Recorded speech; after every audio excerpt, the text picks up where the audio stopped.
करके जो है प्रेरणा ये सब कहाँ है?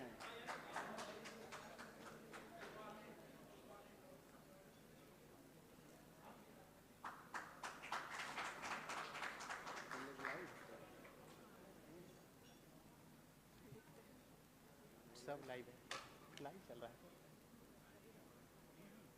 क्यों, क्या हुआ? क्यों रोकवाए थे क्या? ना ठीक है, बहुत बढ़िया। तो बिल्कुल देखिए, ये जो सेशन है ये राजनीति नेक्स्ट सेशन की है और मंच पर नेक्स्ट जनरेशन का सेशन है ये।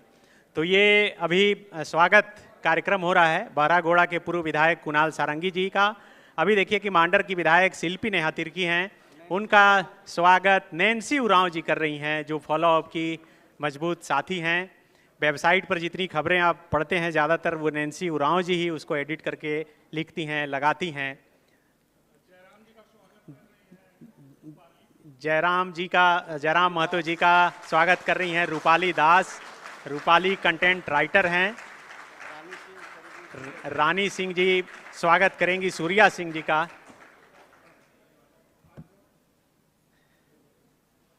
तो मैं बता रहा था कि ये देखिए, ये जो सेशन है, क्योंकि बहुत लोग इंतजार कर रहे थे इस सेशन का, खास करके अनंत ओझा जी का स्वागत दोनों अभिषेक और अभिषेक पीयूष मिलकर करेंगे।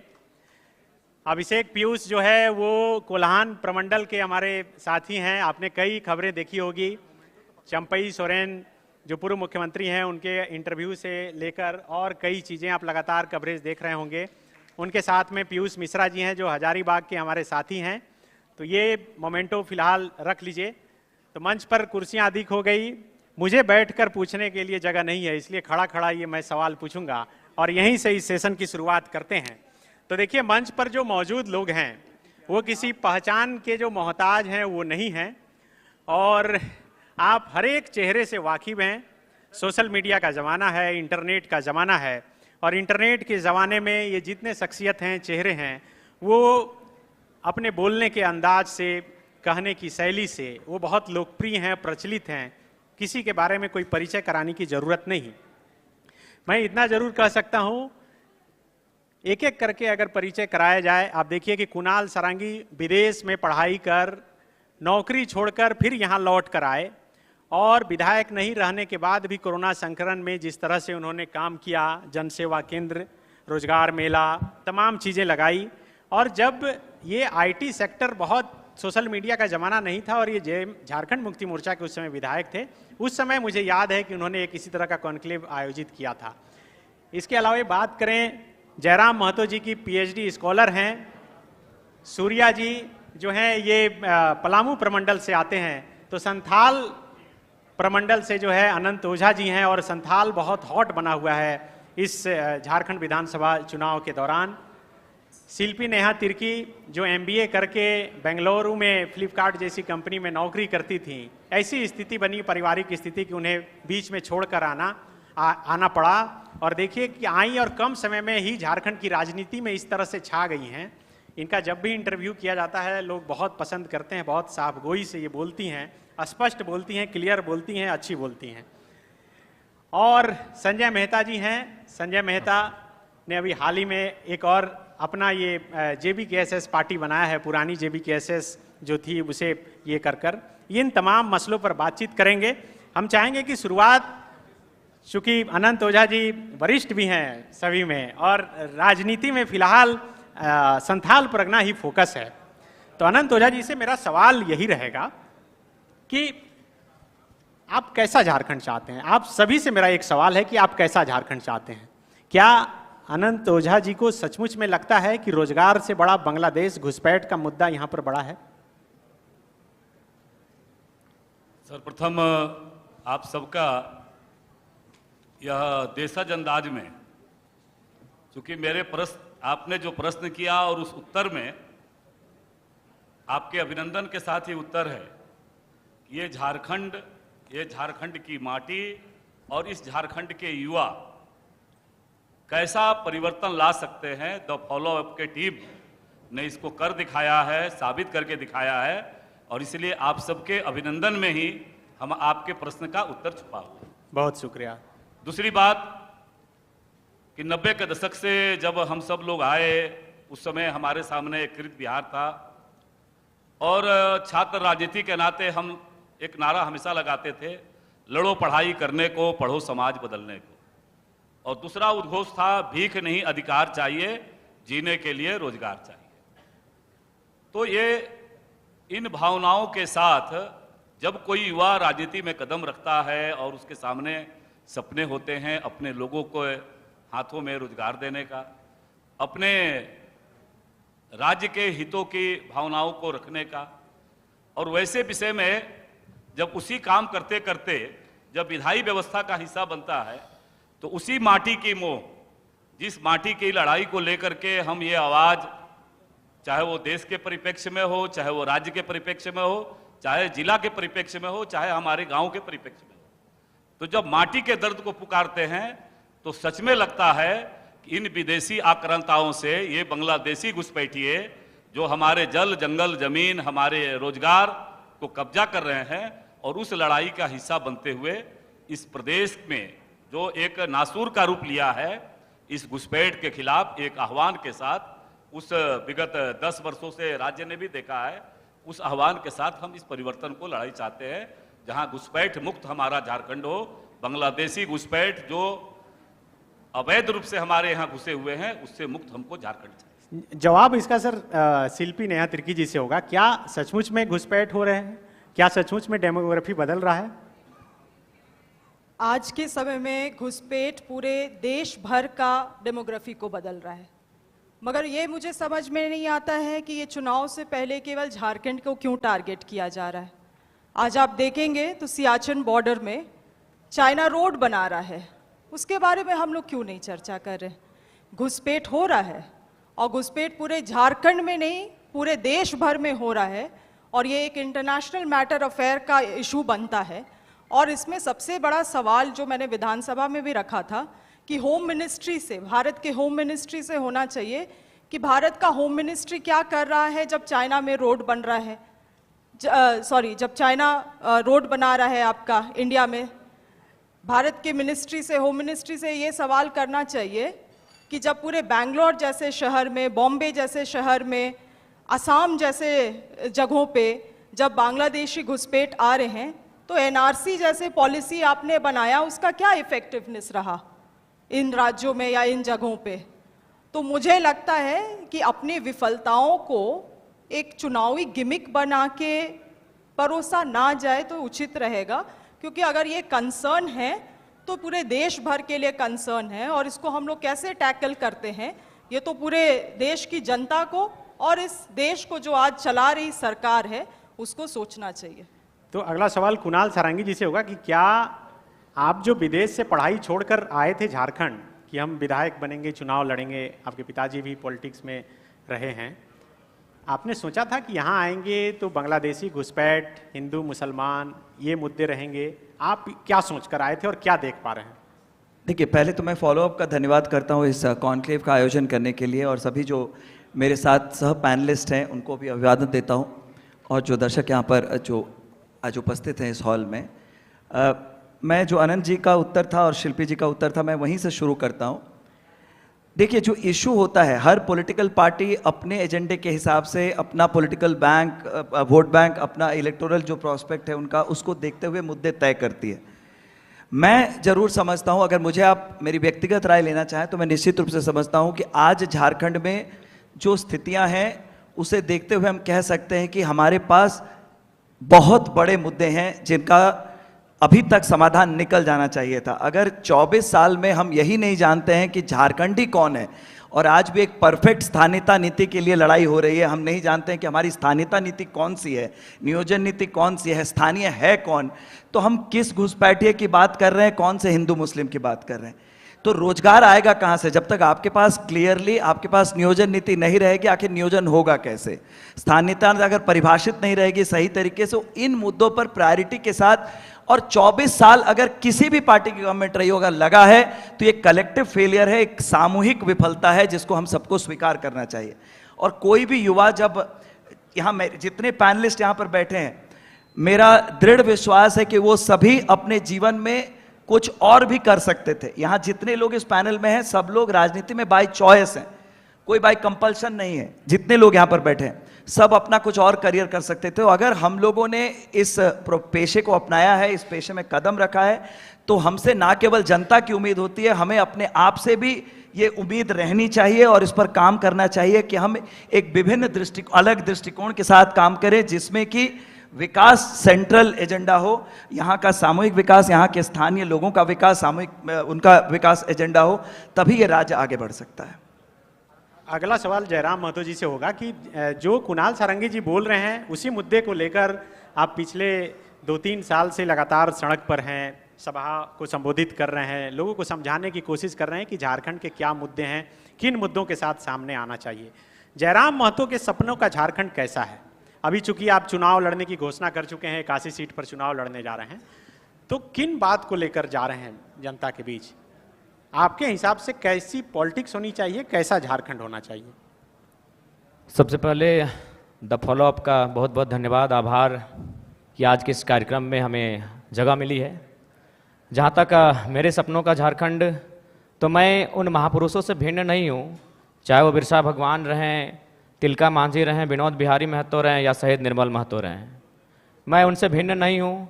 मैंने उन्हीं की परछाई को, उन्हीं के विचारों को आत्मसात करके राजनीति में कदम रखा है। तो मेरा मानना है कि झारखंड अलग राज्य की लड़ाई जिन मुद्दों के साथ लड़ी गई थी वही मेरे मुद्दे होंगे। झारखंड अलग राज्य की लड़ाई में जो सोच के साथ इस राज्य को अलग किया गया था कि जब ये राज्य अलग होगा तो यहाँ के युवाओं के पास क्या अधिकार होगा, जब ये राज्य अलग होगा तो यहाँ के किसानों के पास क्या स्वतंत्रता होगी, मेरे मुद्दे वही होंगे। झारखंड जो हमारे झारखंड के नाम में ही छुपा है, झाड़ यानी जंगल, खंड यानी जमीन का एक भूभाग, और हमारी जो निरंतर लड़ाइयाँ रही हैं आदिकाल से, वो इसी विषय को लेकर रही हैं। तो जब मैं विधानसभा के चुनाव में जाऊंगा, मेरा पहला मुद्दा इस राज्य में एक सुदृढ़ स्थानीय नीति का रहेगा। चूँकि मैं जिन क्षेत्रों से आता हूँ वो कोयलांचल का क्षेत्र है। आज भी मैं जब कोयलांचल से होकर आया तो लोगों ने अपनी समस्याओं को लगभग 15-20 आवेदन मेरे पास पड़े। जब मैं एक सामान्य सा बालक हूँ, मैं एक साधारण सा बालक हूँ और मुझे प्रतिदिन 15 से 20 समस्याओं को सुनना पड़ता है, जो समस्याएं होती है ज़मीन से संबंधित। इसलिए मेरा मानना है कि ज़मीन संबंधित जो कानून जो आज हमारे राज्य में हैं भी, CNT, SPT, लेकिन जो लोग सरकार में बैठे हैं उनके मैनिफेस्टो में शामिल होने के बाद भी प्रभावी रूप से लागू ना हो पाना, प्रभावी रूप से उन विषयों पर चर्चा नहीं कर पाना, उनको संरक्षण ना दे पाना एक बहुत ही गंभीर विषय है। और मेरा मानना यही है, जो कि मैं किसान वर्ग से भी संबंध रखता हूँ, एक किसान का बेटा हूँ, तो मेरे हिसाब से जो ज़मीन संबंधित मुद्दे हैं वो मेरे प्राथमिक मुद्दे होंगे। उसके बाद आज छात्रों की समस्या देख सकते हैं। आज CGL के छात्र, JSSC CGL के छात्र आज धरने पर बैठे हैं। विगत जो पहला एग्ज़ाम हुआ था उस एग्ज़ाम में धांधली हुई, इस एग्ज़ाम में धांधली का मामला सामने आ रहा है। तो निश्चय एक बेहतर नियोजन नीति हो और इस तरीके से एग्ज़ाम को लिया जाए कि धांधली ना हो, गड़बड़ी ना हो, और महत्वपूर्ण सबसे कि अन्य राज्य से लोग जो हमारी हकमारी कर रहे हैं वो कम से कम रुके। उसके लिए मेरे पास मेरी योजना होगी कि हम लोग प्रखंड स्तरीय भाषा के आधार पर एग्ज़ाम लेंगे। क्योंकि भारतीय संविधान आर्टिकल 15-16 इस बात का उल्लेख करता है कि हम जात के आधार पर भेदभाव नहीं कर सकते हैं, हम धर्म के आधार पर भेदभाव नहीं कर सकते हैं, हम उद्गम स्थान के आधार पर भेदभाव नहीं कर सकते हैं, हम लिंग के आधार पर भेदभाव नहीं कर सकते हैं, लेकिन भाषा का कहीं जिक्र नहीं है। तो मेरा मानना है कि सरकार को इस विषय पर सोचना चाहिए। हम लोग अगर सरकार में आते तो इस विषय पर सोचेंगे कि जो प्रतियोगिता की परीक्षाएं होंगी वो हमारी भाषाओं में होंगी। फॉर एग्जाम्पल, जैसे मान के चलिए कोई हिंदी का पेपर आता है परीक्षा में, उसमें एक सवाल आता है कि आंख का तारा इसका मतलब क्या होता है, आग बबूला होना इसका मतलब क्या होता है। तो झारखंड के अभ्यर्थी के साथ साथ इस सवाल का उत्तर बिहार के अभ्यर्थी को भी मालूम है, इस सवाल को उत्तर उत्तर प्रदेश, मध्य प्रदेश, राजस्थान के अभ्यर्थी को भी मालूम है। लेकिन अगर हम अपनी भाषा को प्रमोट करेंगे, अपनी कल्चर को अगर प्रमोट करेंगे प्रतियोगिता परीक्षाओं में, और वहाँ सवाल ये रहेगा, मान के चलिए मैं धनबाद के तुपचांची ब्लॉक से आता हूँ और वहाँ एक मुहावरा चलता है, पखड़ तर हाथ करे करे झाँक, ना ये राजस्थान को समझ में आएगी ना ये उत्तर प्रदेश को समझ में आएगी। इससे क्या होगा कि नियम भी बना रहेगा और हमारी जो नौकरियों में हकमारी हो रही है वो भी सुरक्षित रहेगा। लेकिन जयराम जी, आपका जो आंदोलन शुरू हुआ वो भाषा के आंदोलन से ही शुरू हुआ। उसमें एक नारा भी लगा कि भोजपुरी भाषा नए चलतू। तो आपके बगल में जो ठीक बैठे हैं वो पलामू प्रमंडल से हैं। जी, आप मेरा पहला ही वीडियो सुनेंगे। तो मेरा सवाल ये है कि क्या जयराम अब इतना तैयार हो गए हैं कि बगल में बैठाने के लिए तैयार हैं? जी, आप मेरा पहला ही वीडियो सुने होंगे, मेरा तर्क सुने होंगे कि धनबाद और बोकारो की सीमा पश्चिम बंगाल से लगती है। यदि यहाँ के ब्लॉक में सटे हुए जो ब्लॉक हैं, अगर उनमें कोई अन्य राज्य, तो मैंने कहा कि यहाँ के लोग बांग्ला बोलते हैं, नो डाउट, क्योंकि हमारा मानभूम का इतिहास रहा है। लेकिन आप बिहार की भाषाओं को, उत्तर प्रदेश की भाषाओं धनबाद और बोकारो में लेके आएंगे तो डंके की चोट पर आज भी कह रहे हैं वो बोरो लैंग्वेज है। आप उनको अगर पलामू में लेके आएंगे तो मुझे आपत्ति नहीं है, आप उनको कोडरमा के कुछ प्रखंड में लेके आएंगे मुझे आपत्ति नहीं है। जो बिहार राज्य के सीमावर्ती क्षेत्र हैं, यदि आप वहाँ भोजपुरी मगही की बात करते हैं तो समझ में आता है। धनबाद और बोकारो में लेके आएंगे तो वो बोरो लैंग्वेज है। सूर्या जी क्या कहेंगे? जिस तरह से जयराम जी कह रहे हैं कि भाषा के आधार पर यहाँ सिलेबस में शामिल हो जानी चाहिए, हालांकि अब उसका जो है अपना एक संवैधानिक प्रावधान है कि किस तरह से 9वीं अनुसूची में शामिल होने के बाद फिर सिलेबस में उस हिसाब से उसे जोड़ा जा सकता है। तो क्या लगता है कि झारखंड में इन सब बातों पर फोकस करके जो यहाँ के लोग हैं उन्हें ज़्यादा फायदा पहुँचाया जा सकता है? देखिए, हमारे देश की खासियत क्या है? Unity in diversity. झारखंड हर किसी का है जो झारखंड में रह रहा है, और मैं हमेशा टीम वर्क में बिलीव करता हूं। पलामू भी झारखंड का उतना ही हिस्सा है जितना धनबाद है, चाहे जितने भी एरियाज, मतलब हम हर का नाम नहीं लेना चाहते हैं। अभी जो सबसे ज्यादा रिक्वायरमेंट है झारखंड में वो है टीम वर्क की, कि हर कोई अगर रिस्पॉन्सिबिलिटी, देखिए यहां पे सब टैलेंटेड हैं, लेकिन अगर कोई एक आदमी सोचे कि वो अकेले झारखंड चला सकता है तो वो सपने में है। हर किसी को एक रोल प्ले करना है। मैंने भी एक रोल प्ले किया है, जयराम जी ने भी किया है, शिल्पी जी ने भी किया है, ओझा जी ने भी किया है, सारंगी जी ने भी किया है, जब मेहता जी ने भी किया है। तो हम लोग किसी के कंट्रीब्यूशन को डिनाई करके आगे बढ़ नहीं सकते हैं। और जैसे अभी घुसपैठ की बात हो रही थी, घुसपैठ पे मैं ज़्यादा बोलूँगा नहीं, क्योंकि शिल्पी जी ने सही बोला है कि हर जगह घुसपैठ हो रहा है। झारखंड में कंसर्न है तो हम लोग झारखंड के तो थोड़ा सा स्वाभाविक है कि ज़्यादा हम लोगों का टेंशन रहता है। लेकिन घुसपैठ के अलावा एक और मेजर चीज़ है जो बांग्लादेशी का हो रहा है। मैं किसी पार्टी के बारे में नहीं बोलना चाहूँगा, लेकिन अगर हम हिंदुस्तान में हैं और हम 80% हिंदू हैं, सब हिंदू, आदिवासी, जितने भी कास्ट हैं सब हिंदुइज्म में आते हैं 80%, और अगर हमारे लीडरशिप को ये बोलने में शर्म आ जाए कि हम हिंदू के ऊपर अन्याय हो रहा है, अगर उस पर बात करने में शर्म हो जाए, तो हम लोग हेड कर रहे हैं एक सिविल वॉर के तरफ। आने वाले 20 साल में हम क्या छोड़ करके जा रहे हैं? अगर हम अपना रिकग्निशन ही छोड़ करके जाएंगे, किसी भी देश में जाएंगे तो हमें सम्मान नहीं मिलेगा, क्योंकि हर देश अपने मेजॉरिटी ऑफ द रिलीजन को रिस्पेक्ट देता है। इसका यह मतलब नहीं है कि जो बाकी माइनॉरिटीज हैं वो हमारे भाई नहीं हैं, लेकिन अगर हम गर्व नहीं करेंगे हिंदू होने का तो कौन गर्व करेगा? बिल्कुल। ये अगला सवाल संजय मेहता जी से होगा। सवाल सबसे वही है कि आपके सपनों का झारखंड कैसा है? ये सवाल का जवाब दें उससे पहले हम जानना चाहेंगे कि जयराम महतो जी से 3 कुर्सी बाद आपकी कुर्सी हो गई, इतनी दूरी क्यों बढ़ गई? वो संजय मेहता जो झारखंड मांगे जयराम का नारा दे रहे थे, खुद अलग हो गए, उनकी ही पार्टी के नाम का अपनी पार्टी बना लिए। देखिए, एक बार अगर आप राजनीति के तमाम पहलुओं को, इतिहास के पन्नों को पलटेंगे तो आप देखेंगे कि जब समान विचारधारा के लोग एक पथ पर चल रहे थे और ऐसी कुछ परिस्थितियां बनी कि जब अलग होना पड़ा, जैसे शिवसेना का एग्जाम्पल लीजिए, एनसीपी का लीजिए, तमाम ऐसे जो दल हैं, इन परिस्थितियों में विचारधारा को समान रखा जाता है। हमारी जो लड़ाई है, हमारी जो विचारधारा है वो समान है, और आने वाले वक्त में झारखंड के अंदर जिन बिंदुओं पर हम लोग लड़ाई लड़ रहे थे, हम लोगों की लड़ाई में प्राथमिकता के केंद्र में था स्थानीयता, नियोजन, यहाँ के लोगों को नौकरी, भाषा, संस्कृति, और मैं इस बात का विश्वास दिलाना चाहता हूँ कि उन्हीं बिंदुओं पर हम अपनी लड़ाई को आगे बढ़ा रहे हैं।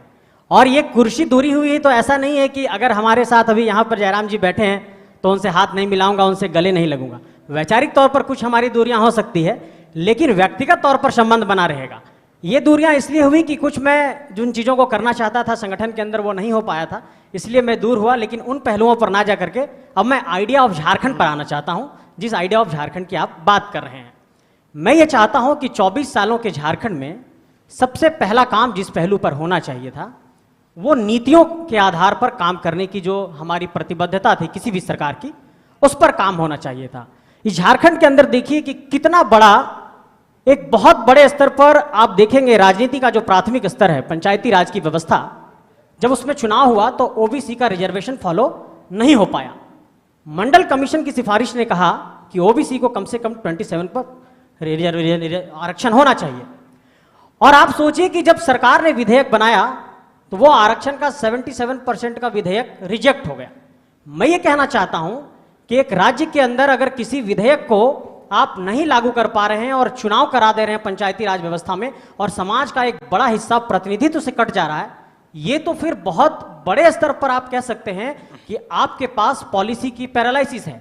और इस पॉलिसी की पैरालिसिस को आप ना स्थानीयता के स्तर पर दुरुस्त कर पा रहे हैं, ना नियोजन के स्तर पर दुरुस्त कर पा रहे हैं, और ना ही आप पर्यटन के स्तर पर जब बात करना चाहते हैं। तो जब अभी हम यहाँ पर बैठे हैं तो पिछली ही रात में केरेडारी में 4 गाड़ियों को आग लगा दिया गया है। लॉ एंड ऑर्डर भी ठीक नहीं है। ऐसे हालात में मैं ये समझता हूं कि अगर किसी सरकार के लिए आइडिया ऑफ झारखंड में ये आता है कि हम अपनी बहनों को, बेटियों को 1000 रुपया देते हैं, ठीक है, ऐसी योजनाओं का स्वागत है। लेकिन मैं ये कहना चाहता हूं कि मेरा आइडिया ऑफ झारखंड ये है कि सबके पास एक एब्सोल्यूट इकोनॉमिक स्ट्रेंथ हो, एक एब्सोल्यूट इकोनॉमिक एम्पावरमेंट हो, तभी ये झारखंड सशक्त होगा। आर्थिक संपन्नता जब तक नहीं आएगी, रोजगार के रास्ते से जब तक उनको जोड़ा नहीं जाएगा, तब तक इन पहलुओं का समाधान बिल्कुल नहीं निकलेगा। संजय मेहता जी जिस पर आए, मैं उसी पर आना चाह रहा था। रोजगार के मसले पर मुख्यमंत्री हेमंत सोरेन भी वही उद्घाटन किए इस कॉन्क्लेव का। उन्होंने कहा कि नौकरी ऐसा है, एक अनार 100 बीमार वाला किस्सा है। और मंच पर अभी आप लोग जितने लोग बैठे हैं, अगर संजय मेहता जी और जयराम महतो जी को छोड़ दिया जाए तो आप चारों सत्ता का मजा ले चुके हैं, सत्ता में रह चुके हैं। अब चूंकि सवाल ये है, चूंकि अनंत ओझा जी आप विपक्ष में हैं, शिल्पी नेहा जी सरकार में हैं, कुणाल जी अभी बताएंगे कि वो किधर हैं, सूर्या जी बीजेपी में शामिल होने की चर्चा है पिताजी की, फिर आगे क्या होगा। तो सवाल मेरा ये है कि अभी जो रोजगार का सबसे बड़ा सवाल है, कोई भी एग्जाम समय पर नहीं हो पा रहा है, कैलेंडर बन नहीं पा रहे हैं आयोग की तरफ से, चाहे जेएसएससी हो या जेपीएससी, उस कैलेंडर के हिसाब से परीक्षाएं नहीं होती। पहले तो एग्जाम का नोटिफिकेशन निकालने के लिए आंदोलन करना पड़ता है, उसके बाद परीक्षा लेने के लिए आंदोलन करना पड़ता है, फिर रिजल्ट के लिए आंदोलन करना पड़ता है, फिर ज्वाइनिंग लेटर के लिए आंदोलन करना पड़ता है, उसके बाद डिपार्टमेंट में उनको मिल जाए डिपार्टमेंट, उसके लिए आंदोलन करना पड़ता है। सवाल मेरा सबसे पहले अनंत ओझा जी आपसे है, आप भी अभी 5 साल पीछे सरकार में रहे, उस सरकार से इस सरकार की तुलना करते हैं तो आप खुद को कितना अच्छा मान पाते हैं, और आप लोग जो आने वाले हैं वो किस विजन के साथ आ रहे हैं? क्या युवाओं को एश्योर कर रहे हैं कि आप आएंगे तो ये करने ही जा रहे हैं? बहुत अच्छा आपने विषय कहा, लेकिन उसके पहले थोड़ा आपके माध्यम से जो राज्य की जनता पूरी देख रही है, हाँ, कि हमारे कई माननीय सदस्यगण बांग्लादेशी घुसपैठ और जिस माटी के बारे में मैंने कहा, उसको आप भारत के नागरिक और अवैध रूप से घुसे हुए जो लोग हैं, ये दोनों को अलग अलग चश्मे से देखना पड़ेगा। और ऐसा नहीं कि हम पहली बार इस बात को कह रहे हैं, आपने भी देखा होगा, राज्य भी देखा होगा, हमारी भी जब सरकार थी, पूर्ववर्ती रघुवर दास जी की सरकार थी, उस सरकार में इन मुद्दों को केंद्रित करते हुए उस क्षेत्र में जो बदलाव हो रहे हैं, खास करके साहेबगंज जिला, पाकुड़ जिला में जो बदलाव हो रहे हैं, हमारा रोजगार छीना जा रहा है। मैं केवल रोजगार सरकारी नियुक्ति ही नहीं है, जो स्थानीय जो रोजगार के संसाधनों पर कब्जा इनका हो रहा है, तो ऐसे बड़े व्यापक परिप्रेक्ष्य में उसको देखने की जरूरत है। और मैं फिर विनम्रता से कहूँगा, मैंने तो ऑन रिकॉर्ड में कहा है, कई बार कहा है कि इसको राजनीतिक चश्मे से, इसको सांप्रदायिक चश्मे से, इसको विभाजनकारी के चश्मे से देखेंगे तो शायद झारखंड हित और देश हित पीछे छूट जाएगा। इसीलिए उस चश्मे से उसको देखने की जरूरत है। दूसरा विषय जो आपने रोजगार के बारे में कहा कि पूर्ववर्ती रघुवर दास जी की जो सरकार थी और उस सरकार की जो हमारी सरकार की जो अस्पष्टता थी, उस अस्पष्टता के कारण अब पक्ष विपक्ष के बारे में मैं टिप्पणी नहीं करूंगा। हो सकता है उस समय हम लोगों ने एक नियोजन का एक रास्ता चुना और नियोजन के रास्ते रघुवर जी की सरकार ने कहा कि हम एक रास्ते पर ले जाना चाहते हैं, सबका विचार हम आमंत्रित करते हैं। और सब लोगों ने जो विचार कहा, हमारे प्रतिपक्ष के प्रमुख नेतृत्व ने कहा था कि हम आपको सुझाव नहीं देंगे तो आप नहीं रोजगार देंगे क्या, लेकिन जैसे भी रास्ता था, झारखंड के 1,03,000 सरकारी नियुक्तियां करके और यहाँ के नौजवानों के हाथों में रोजगार देने की बात हुई थी। आज क्या है, आज वर्तमान परिप्रेक्ष्य में देखें तो आपने युवाओं के सपने दिखाया, आपने उन सपनों को पूरा करने के बारे में कई प्रकार की घोषणाएं की, हमारे संविदा कर्मी साथियों के बारे में कहा, 5 लाख रोजगार के बारे में कहा, आपने जिनको रोजगार नहीं देंगे बेरोजगारी भत्ता देने के बारे में कही।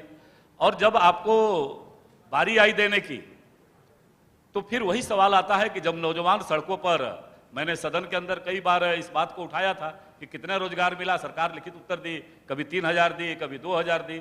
संविदा कर्मियों की बात कही तो आपने कहा उत्तर। तो सवाल है कि वो वादे जिस प्रकार से नौजवानों ने, युवा परिवर्तन का प्रतीक होता है। नहीं तो सवाल सर जवाब ले लेते हैं, शिल्पी जी बगल में बैठी केवल हैं। उतना ही कहेंगे हाँ। कि जिस प्रकार से आज झारखंड के युवा आक्रोशित है, झारखंड के युवा अब चल पड़ा है और वह अपने वादों को याद दिलाते हुए अपना हक मांग रहा है। तो कोई भी राजनीतिक दल, कल दिन हम भी सत्ता में अगर आएंगे तो हमारे सामने भी ये भावना रहेगी कि हमको झारखंड के युवाओं के सपनों को पूरा करना है। वही वादे हम करेंगे जिन वादों को आने वाला समय में आने वाला है हमारा घोषणा पत्र।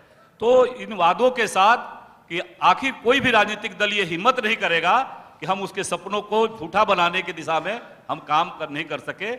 ये दृश्य हम बदलना चाहते हैं, ऐसा परिवर्तन हम राजनीतिक। तो शिल्पी नेहा जी, क्या सचमुच में रोजगार के मसले पर पूरी तरह फेल हो गई आपकी सरकार?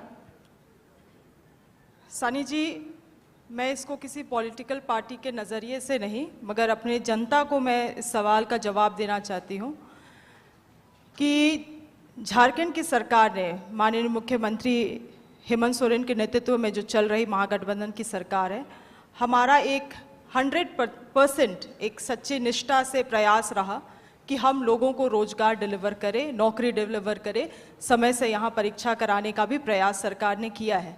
और मैं इस बात को इसीलिए भी बोल रही हूँ कि कई सारे बैठक में मैं हिस्सा भी रही हूँ। पहली बात, जिस तरह से पूरे देश भर में जो पेपर लीकेज का मामला है, आज किसी भी सरकार का वो जो कॉन्फिडेंस होता है एग्ज़ाम कंडक्ट करने का, उसमें एक सवाल खड़ा कर देता है, उसमें वो कॉन्फिडेंस को डगमगा देता है।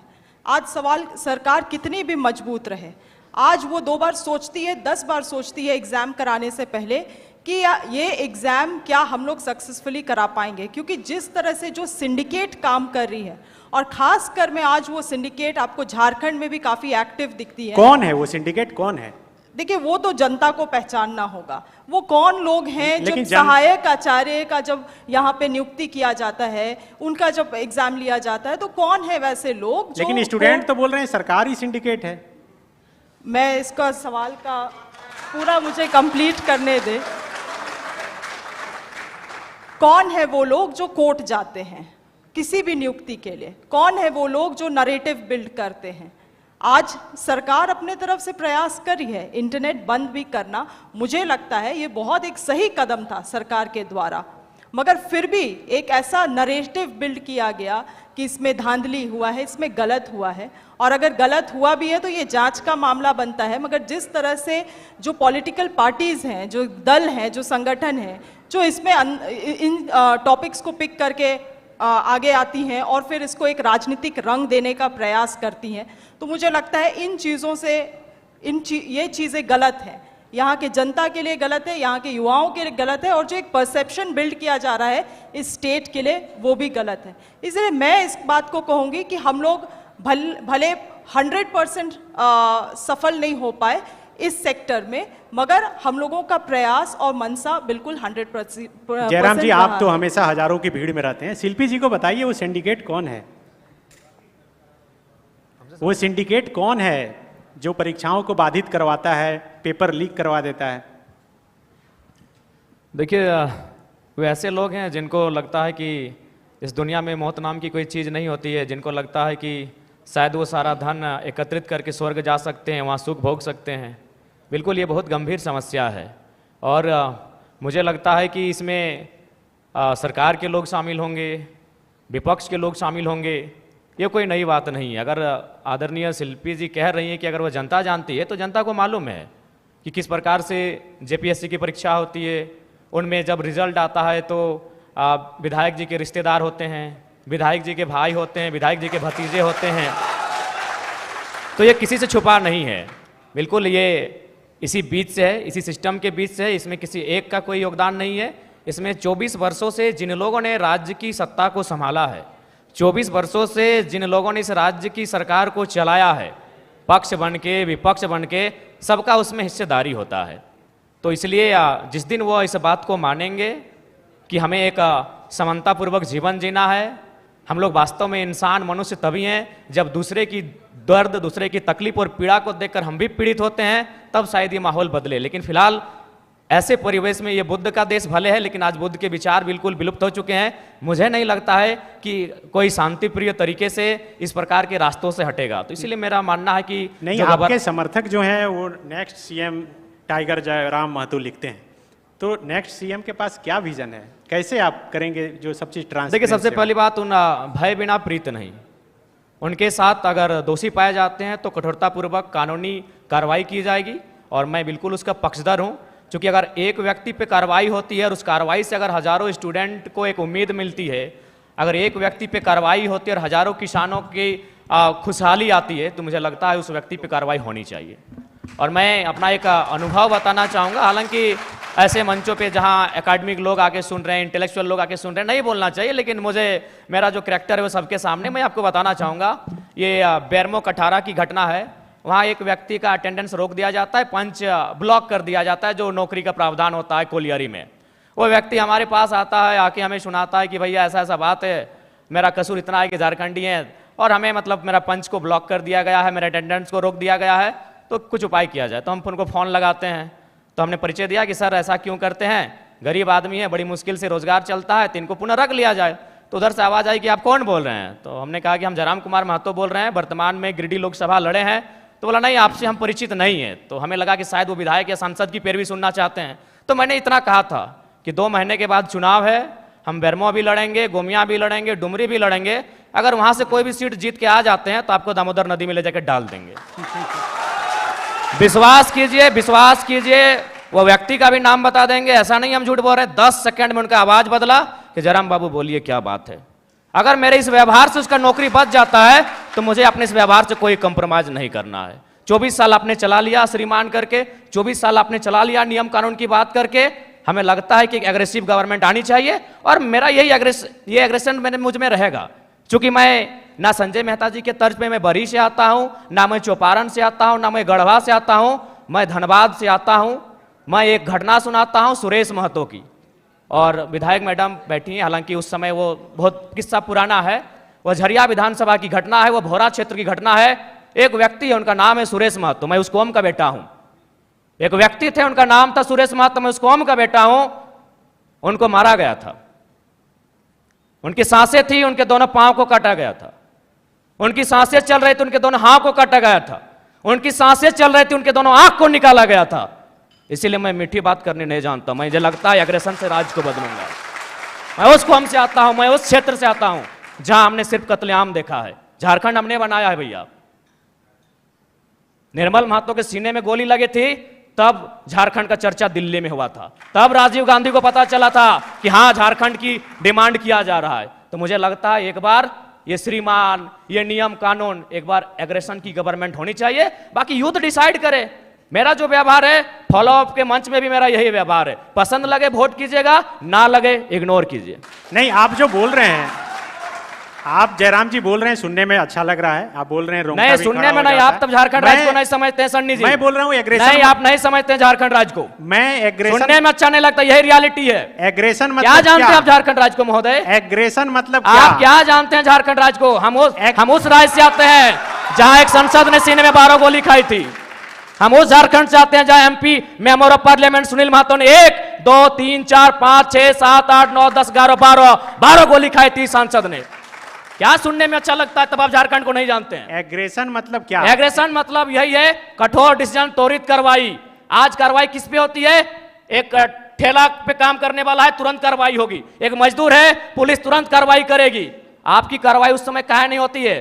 जब बड़े बड़े लोग आपकी गिरफ्त में आते हैं, बड़ी बड़ी मछलियां जाल में फंसती हैं, क्यों कार्रवाई नहीं होती? हम लोग आते हैं तो छोटा रहे या बड़ा रहे, जो गलत रहेगा उस पर कार्रवाई होगी। मेरा सवाल वही था कि एग्रेशन मतलब क्या? एग्रेशन का मतलब है कठोर डिसीजन। एग्रेशन मतलब एग्रेशन का मतलब है कोई दबाव नहीं। एग्रेशन का मतलब है कॉर्पोरेट से कोई भय नहीं। एग्रेशन का मतलब है अमीरों के चंदे से पलना नहीं। एग्रेशन का मतलब होता है निडर होकर, निष्पक्ष होकर झारखंड के मुद्दों पे बात करना, झारखंड के मुद्दों के समाधान करने के लिए प्रयास करना। एग्रेशन का मतलब, मेरा सवाल बार बार वही है कि क्या गाड़ी पर चढ़कर भाषण देना या फिर योगी की तरह बुलडोजर चलाना? देखिए, भाषण देना हमारा सिद्धांत नहीं रहा है। एक सवाल, आज राजभवन में लोग धरने पर बैठे हैं, मुख्यमंत्री के आवास पे लोग धरने बैठे हैं, आज सीजीएल के जेएसएससी कार्यालय के बाहर लोग धरने पर बैठे हैं। आंदोलन रोज होता है, लेकिन जयराम महतो एक 50 लड़कों के आंदोलन से आज सीएम का फेस बन के कैसे सामने आया? इस सवाल का उत्तर कोई दे। आंदोलन इस राज्य में रोज होता है, जयराम महतो क्यों? क्योंकि मैंने उन मुद्दों को टच किया, मैंने उस मुद्दों पे बात किया जो झारखंड की जरूरत थी, जिसपे झारखंड बात करना चाहता था। साफ शब्दों में झारखंड चाहता था कि बिल्ली के गर्दन में घंटी बांधी जाए, पर बांधेगा कौन? तो कुणाल जी, सवाल यही है कि क्या एग्रेशन ही अब सॉल्यूशन का रास्ता है कि जो युवाओं को की एक परीक्षा ठीक से संपन्न नहीं हो पाती उसको सब कुछ ठीक करने से? देखिए, जहां तक आप एग्रेशन की बात करते हैं, वो एग्रेशन में पॉजिटिविटी भी होनी चाहिए। सिर्फ नकारात्मकता के साथ अगर हम लोग एग्रेशन पे जाएंगे तो वो डायरेक्शन आपका सही नहीं रहता जिस मुद्दे को लेकर आप बात करना चाहते हैं। तो मेरा एग्रेशन का मतलब वो है। अब आप जो मुख्य मुद्दा है, जिस रोजगार की बात हम लोग तब से कर रहे हैं, रोजगार आखिर किन मापदंडों पर निर्भर करता है? सिर्फ सरकारी नौकरियों के आधार पर आप रोजगार नहीं दे सकते हैं, पहले इस बात को हमें समझना पड़ेगा। आदरणीय मुख्यमंत्री महोदय अगर ये कहते हैं कि ये परीक्षा करने नहीं दे रहे हैं, हाईकोर्ट में चले जा रहे हैं, लोग जा रहे हैं, या सरकारी नौकरियों में हमें जिस तरह से काम करना चाहिए लोग काम नहीं करने दे रहे, वो फिर भी सिर्फ सरकारी नौकरियों की बात कर रहे हैं, तो क्या यह संभव है? झारखंड की 3.5 करोड़ जनता के जो युवाओं का पॉपुलेशन है, लगभग 60% से ज्यादा है, इन सारे लोगों को सरकारी नौकरियों में समायोजित किया जा सकता है? यह असंभव है। तो हमें सबसे पहले तो यह स्पष्ट करना पड़ेगा कि नौकरियों का मतलब सिर्फ सरकारी नौकरियां नहीं होती है। लेकिन झारखंड में 24 वर्षों में अगर आप शिक्षा के स्तर को देखें, आज राइट टू एजुकेशन झारखंड में right to mid day meal बन गया है। हम बच्चों को कहते हैं आपको अंडा मिलेगा, मछली मिलेगा, तब आप स्कूल में आइए। तो हम रेस्टोरेंट खोल रहे हैं, स्कूल कहां चला रहे हैं? जो विश्वविद्यालय हैं, उन विश्वविद्यालय की गुणवत्ता की रेटिंग आप देख लीजिए। भारत के जो राष्ट्रीय रेटिंग निकलती है, कितने विश्वविद्यालय झारखंड के उन रेटिंग्स में आते हैं। जो इंजीनियरिंग कॉलेजेस हैं, मैंने एनआईटी जमशेदपुर से पढ़ाई की है, उस एनआईटी जमशेदपुर के अलावा कितने इंजीनियरिंग कॉलेजेस हैं आज झारखंड में? नए इंजीनियरिंग कॉलेजेस आप मुझे बता दीजिए कितने इंजीनियरिंग कॉलेजेस? मेडिकल कॉलेजेस कितने थे आज से 40 साल 60 साल से? अगर 3 मेडिकल कॉलेजेस थे, अभी और 3 खुल गए। क्या वो काफी है? आज कितनी बड़ी तादाद में रांची, जमशेदपुर, धनबाद, देवघर से सैकड़ों युवा साथी बैंगलोर, भुवनेश्वर के कॉलेजेस में जाते हैं। क्या ये किसी भी पार्टी की सरकार रही हो 24 साल में, ये जिम्मेदारी नहीं थी कि हम शिक्षा की गुणवत्ता के स्तर को ऊपर लाते झारखंड में? उस पर किसी का फोकस नहीं है। हम फ्रीबीज दें, कोई दिक्कत नहीं है, आप एक महीने में 1,000 दें, 2,000 दें, 5,000 दें, सरकार की नियत है, सरकार का निर्णय है। लेकिन क्या वो लॉन्ग टर्म सोल्यूशन है? अगर हम रोजगार दे पाते तो शायद हमें मैया योजना या जो नई योजना की बात हो रही है, गोगो दीदी योजना, ऐसी योजनाओं की आवश्यकता ही नहीं पड़ती। अगर हम स्वावलंबी बन पाते तो हमें 1,000 रुपए के लिए लाइन में नहीं लगना होता। तो हम रोजगार की बात, जो मुख्य मापदंड है शिक्षा और उद्योग, उस पर क्या पॉलिसी है? कौन से नए उद्योग झारखंड में लगे हैं? आपको मैं बताऊं, मैं जमशेदपुर से आता हूं, आज टाटा स्टील लगभग तय कर चुकी है कि उड़ीसा से ऑपरेट करेगी। आने वाले 1 वर्ष में अगर आप देखें, टाटा स्टील का टॉप मैनेजमेंट कलिंगानगर से ऑपरेट कर रहा है, तो आपको आश्चर्य नहीं होना चाहिए। जो एक्सपेंशन प्लान है जमशेदपुर में, वो एक्सपेंशन प्लान को होल्ड पे डाल दिया गया है। पूरा एक्सपेंशन प्लान कलिंगानगर में हो रहा है। इसी राज्य में लीक की बातें क्यों आती है? अविश्वसनीयता का जो माहौल है झारखंड में ही क्यों है? क्यों यहां के युवाओं को लगता है कि कुछ हो नहीं हो, लीक होना ही है? कि पहले से कोई लीक के फेवर में बात करता है, कोई लीक के अगेंस्ट में बात करता है। तो ये नैरेटिव आखिर सेट क्यों हो रहा है? विश्वसनीयता की कमी हमारे सिस्टम में। 24 सालों में हमने युवाओं के अंदर वो विश्वास हम उत्पन्न नहीं कर पाए कि वो हमारे सिस्टम को ट्रस्ट करें। चाहे जेपीएससी की बात करें, जेएसएससी की बात करें, क्यों ट्रांसपेरेंसी के साथ वो ऑपरेट नहीं कर रहे हैं? क्या सिर्फ यही है जहां राज्य सेवा आयोग की परीक्षाएं हो रही है? उड़ीसा में क्यों नहीं डाउट हो रहा है? बंगाल में क्यों नहीं डाउट हो रहा है? किसी राजनीतिक दल की सरकार हो, विश्वसनीयता सबसे की है। और रोजगार भी तभी आएगा जब आपके पास स्पष्ट स्थानीयता नीति होगी, नियोजन नीति होगी, तभी सरकारी नौकरियों की बात आप कर पाएंगे कि किसको मिलना चाहिए। प्राइवेट नौकरी तभी आएंगी जब आपके पास उद्योगों की पॉलिसी हो, सही उद्योग लगे और स्थानीय लोगों को उसमें कंपलसरी रिजर्वेशन देने की बात है कि अगर झारखंड का कोई व्यक्ति उतना क्वालिफाइड है, उसके पास जो आपकी रिक्वायरमेंट्स है उस हिसाब से उसके पास क्वालिफिकेशन है, उसको प्रायोरिटी के आधार पर, चाहे वो सरकारी नौकरी हो चाहे वो प्राइवेट इंडस्ट्रीज हो, उसमें उसको नौकरी देनी पड़ेगी। ये मैंडेटरी सरकार के आधार पर होना चाहिए, लेकिन उससे पहले आपको अपने युवाओं को एम्प्लॉयबल बनाना पड़ेगा और यहां एम्प्लॉयबल बनाना पड़ेगा। मैं अगर हांगकांग में जाकर एजुकेशन लूंगा, मैं नहीं चाहूंगा रांची में आकर नौकरी करूं। ये किसी की भी बेसिक कॉमन सेंस की बात है, लेकिन उस पर किसी का ध्यान नहीं जाता है।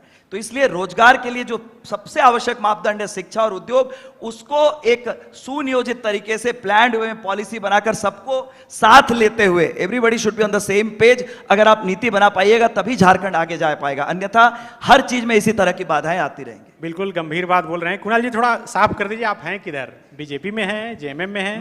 मैं युवाओं के साथ हूं, मैं झारखंड की महिलाओं के साथ हूं, मैं झारखंड की जनता की जो भी आवाज है उस आवाज के साथ। चुनाव लड़ रहे हैं इस बार? अगर मेरे युवा चाहेंगे, मेरे वहां की जनता चाहेगी तो चुनाव भी लड़ूंगा और जीतूंगा भी। संजय मेहता जी, मेरा सवाल होगा, जयराम जी कह रहे हैं कि एग्रेशन से होगा, मीठी मीठी बातें करने मुझे नहीं आता, मैं संजय मेहता जी जैसा बरही से नहीं हूं।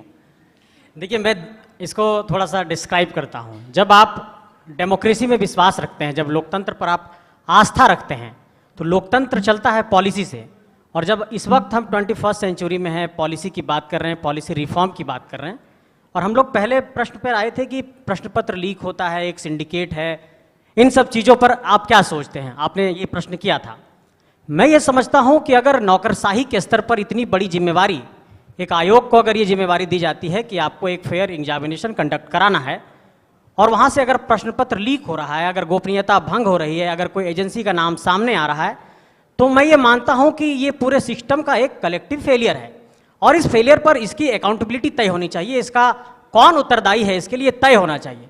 मैं एक छोटा सा एग्जाम्पल बताता हूँ। जब पिछली बार परीक्षा रद्द हुआ था, उस प्रोटेस्ट में मैं था वहाँ पर, उसमें FIR दर्ज किया गया और उस पर एक SIT गठित की गई। जब स्पेशल इन्वेस्टिगेशन टीम बनी और वो अभी तक जांच कर रही है, और उसमें अभी तक ये बात सामने नहीं आ पाया कि वो सिंडिकेट कौन था, जबकि आयोग ने खुद स्वीकार किया था कि पेपर लीक हुआ है, इसलिए इस परीक्षा को हम रद्द करते हैं। आप समझिए पूरे इस प्रभाव को, शासन और प्रशासन के प्रभाव को समझिए कि खुद वो स्वीकार करते हैं कि पेपर लीक हुआ, इसलिए हम इसको रद्द करते हैं और फिर से कंडक्ट कराएंगे। कल हम लोग फिर वहां पर थे JSSC के पास, फिर से FIR लॉन्च हुआ है और फिर से आयोग ये कह रहा है कि अभी हम जांच कर रहे हैं, आपने जो एविडेंस दिया है उस पर हम जांच कर रहे हैं। मैं अभ्यर्थियों की तरफ से, जो 8 लाख अभ्यर्थी JSSC CGL में पार्टिसिपेट किए हैं, उनके तरफ से ये कहना चाहता हूं कि अगर सरकार ये कहती है कि आप मुझे एविडेंस दीजिए, सरकार ये कहती है कि आप मुझे सबूत ला करके दीजिए, तो मैं ये पूछना चाहता हूं कि आपका ACB क्या कर रहा है, आपकी SIT क्या कर रहे हैं, आपके IPS क्या कर रहे हैं, आपका पूरा सरकारी तंत्र क्या कर रहा है। हम शिकायत करेंगे, लेकिन उस शिकायत पर जांच करने की जिम्मेवारी आपको है। और आप ये कहते हैं कि अभ्यर्थी से कि आप ही सबूत लाओ, आप ही हमें पेनड्राइव में दो, आप ही CD में दो, आप हमें मूल स्रोत बताओ कि ये कहां से लीक हुआ। तो ये एक तरीके से पल्ला झाड़ना है अपने जिम्मेवारियों से, और मैं इससे इत्तेफाक नहीं रखता हूं। मैं सरकार का कंप्लीट इसे फेलियर मानता हूं। बातों का सिलसिला जो है जारी रहेगा। जयराम जी, इसी से जुड़ा हुआ मेरा एक सवाल है, आप क्या मानते हैं, चूंकि बहुत बारीकी से आप चीज़ों का अध्ययन करते हैं, भाषण देते वक्त किताब पढ़कर भी बोलते हैं, आपने अध्ययन कर पाया क्या सचमुच में ये CGL का पेपर लीक हुआ लग रहा है आपको? देखिए, जैसा कि छात्रों के द्वारा, विभिन्न संस्थानों के द्वारा जो एविडेंस, साक्ष्य प्रस्तुत किए जा रहे हैं, तो प्रथम दृष्टि से तो यह स्पष्ट हो रहा है कि इस बार भी जो CGL का पेपर है उसमें कहीं ना कहीं गड़बड़ी हुई है, धांधली हुई है। और मुझे लगता है कि पिछली बार जो पेपर गड़बड़ी हुआ था, अगर उसका जो लोग दोषी हैं, अगर वे दोषी लोग पकड़े जाते हैं, अगर उन पर कार्रवाई होती, तो शायद इस बार उनका मनोबल इतना ऊंचा नहीं होता।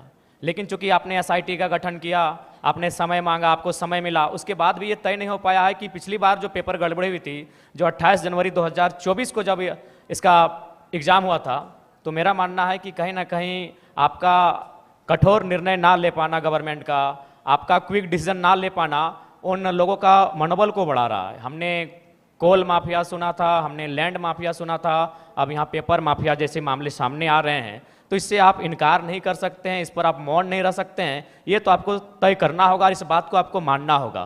क्योंकि पिछली बार हमारे ही 15 साथियों पर FIR हुआ था, आज भी उस मुकदमे के कारण हमारे प्रत्याशी रांची के हमारे आदरणीय देवेंद्र जी जेल गए, उसी मुकदमे के कारण गए थे।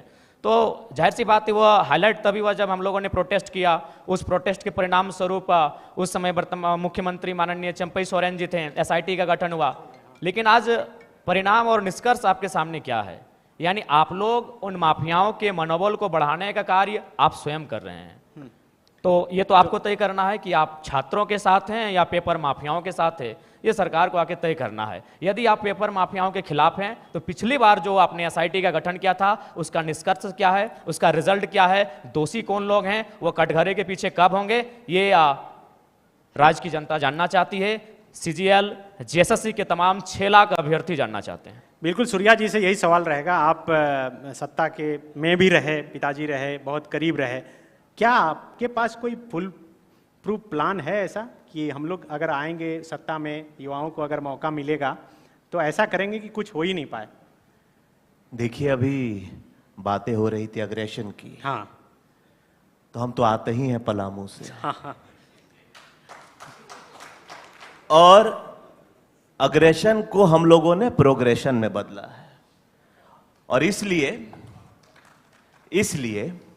ये जरूरी थी, वक्त की मांग थी, क्योंकि मेरा ही परिवार था। मैं स्पेसिफिक बात कर रहा हूं, अपना एग्जाम्पल, जैसे सारे लोग एग्जाम्पल दे रहे हैं, मैं जयराम जी ने भी निर्मल महतो जी का एग्जाम्पल दिया। 2005-6 की बात है, 300 नक्सल के लोग AK-47 और रॉकेट लॉन्चर लेके रात को हमारे घर को उड़ाने आ गए थे। और किस लिए आए थे? क्योंकि उस समय सरकार भी नक्सल से लड़ाई नहीं लड़ता था, लेकिन हम लोगों ने आवाज उठाया ओनली फॉर, मतलब जेन्युइन चीज के लिए, कि हमने बोला गांव में जाके बस किसी को मारा मत करिए, आप जाइए और मारिए मत। और उस समय नक्सल से बात भी करना, यह भी करना बहुत बड़ी बात थी, सरकार आपको पता है। लेकिन देखिए, मैं अग्रेशन को प्रोग्रेशन का एग्जाम्पल कैसे बता रहा हूं। वो 300 की टुकड़ी थी, रात का 1:30 बजे का वक्त था, और उनके कमांडर थे श्रीलंका से, आंध्रा से जो आते हैं। We had a conversation, phone पे बात हुई कि आपको वो बोला कि मैं आया हूं घर उड़ाने, मैं घर उड़ाऊंगा ही। मैंने बोला घर उड़ा दो, लेकिन जो लोग बाहर है, अंदर है, उनको बाहर निकाल दो। वो समझा। उस समय मैंने एक अग्रेशन में बात की, यहां मेरा बोलना उचित नहीं रहेगा क्योंकि मुझे जीवन बचानी थी लोगों की। उसके बाद मुझे भी ट्रूस करना पड़ा, क्योंकि मुझे पता है कि जो हमारे यूथ में एनर्जी है, उसको अगर हम कोई डिस्ट्रक्टिव चीज में टोटली लगा देंगे तो कंस्ट्रक्टिव चीज झारखंड में कभी नहीं हो पाएगा। और मैं हर किसी के ओपिनियंस का सम्मान करता हूं, लेकिन आज जो सबसे नीड ऑफ द आवर है कि यूथ का जो फेथ है, चाहे जितने भी आप एग्जाम पेपर्स की बात कर रहे हैं, आप बहाली की बात कर रहे हैं, एटसेट्रा एटसेट्रा, जितने भी ऑप्शंस हैं, जब तक यूथ का फेथ वापस रिस्टोर नहीं होगा तब तक पॉलिटिशियंस को रिस्पेक्ट नहीं मिलेगा। और मैंने पहले भी बोला है कि हमारे यूथ का करियर कोई चुनाव का मैनिफेस्टो नहीं है या किसी पॉलिटिकल का प्रोपेगेंडा नहीं है। जो सच में करेगा उसको बोलने की जरूरत नहीं, और यूथ उसको सराखों पर रखेगा। चलिए, बहुत बढ़िया। तो इस सेशन को थोड़ा ओपन करते हैं और जो दर्शक हैं वो भी सवाल ले सकते हैं। उससे पहले एक चीज बता दें कि जयराम महतो जी की जैसे ही एंट्री हुई, उन्होंने हाथ दिखाया और कहा कि जीवन में पहली बार घड़ी पहने हैं इसीलिए कि इस कार्यक्रम में शामिल हो सके। मैं अभी देख रहा हूँ सारे गेस्ट के हाथ में घड़ी है और उन्होंने समय निकाला और समय पर पहुंचे, इसके लिए बहुत शुक्रिया आप लोगों का। सामने से कोई सवाल अगर किसी गेस्ट से पूछना चाहते हैं तो नाम लेकर पूछ सकते हैं। पवन जी थोड़ा माइक उन तक। हाँ, सब कुणाल भैया से मेरा सवाल है कि छोटा सवाल, छोटा और छोटा जवाब। छोटा ही। पूर्णिमा नीरज सिंह जी यही हैं, उनका एक नारा था बदला नहीं बदलाव। और अभी हम जब कुणाल भैया का ट्विटर चेक करते हैं तो वही नारा चल रहा है, बदला नहीं बदलाव। कॉपी पेस्ट हो गया सीजीएल की तरह, चोरी हो गया लग रहा नारा। तो क्या है आपका बदला नहीं बदलाव? ऐसा है तो पहले तो मैं कॉपीराइट के लिए पूर्णिमा जी को थैंक्स देना चाहूंगा कि मैंने शायद वायलेट नहीं किया उनका कॉपीराइट। देखिए, जो अभी अग्रेशन की बात हो रही थी, मैं उसी पे जा रहा हूं कि बदला, अगर हम राजनीति इस सोच के साथ करें कि हमें सामने वाले से बदला लेना है, ना कि जो स्थितियां हैं उसमें बदलाव लाना है, तो वो नेगेटिव नैरेटिव होता है। हमें किसी से बदला नहीं लेना है, हमें अपना काम करना है। जो सबसे बड़ा कंपटीशन है वो अपने साथ होता है, और वही व्यक्ति आपका सबसे बड़ा कॉम्पिटिटर होता है जिसे आप अपने मिरर में देखते हैं। तो इसलिए जब हम बदलाव की बात करते हैं तो हम जो परिस्थितियां हैं, शायद वो स्टेटस को हम मेंटेन नहीं करना चाहते, उसमें हम बदलना चाहते हैं, इसलिए हम बदलाव की बात करें। जब बदलाव की बात आती है, इसका मतलब हम कोई स्कोर सेटल करना चाहते हैं या कोई अपना एजेंडा है उसे सेट करना चाहते हैं दूसरे के एजेंडे को हटाकर, तो दो लकीरें हैं, उसमें एक को बड़ा एक को छोटा साबित करने के दो तरीके होते हैं। एक आप उससे बड़ी लकीर खींचें, एक आप दूसरे को छोटा करने की कोशिश करें। मुझे लगता है बड़ी लकीर खींचने में ज्यादा भलाई है, समाज की भी अपनी भी। ठीक है, नेक्स्ट सवाल। मैं पलामू से हूँ, सबको जोहार है। और यहाँ माननीय हमारे प्रवक्ता जेएमएम के बड़े भाई भी बैठे हुए हैं, विधायक हैं और सारे लोग हैं सरकार में बैठे हुए। पलामू में अभी मैया सम्मान योजना में आदरणीय कल्पना सोरेन जो गांडे के विधायक हैं, अभी एक घोषणा की थी माननीय मंत्री मिथिलेश ठाकुर जी के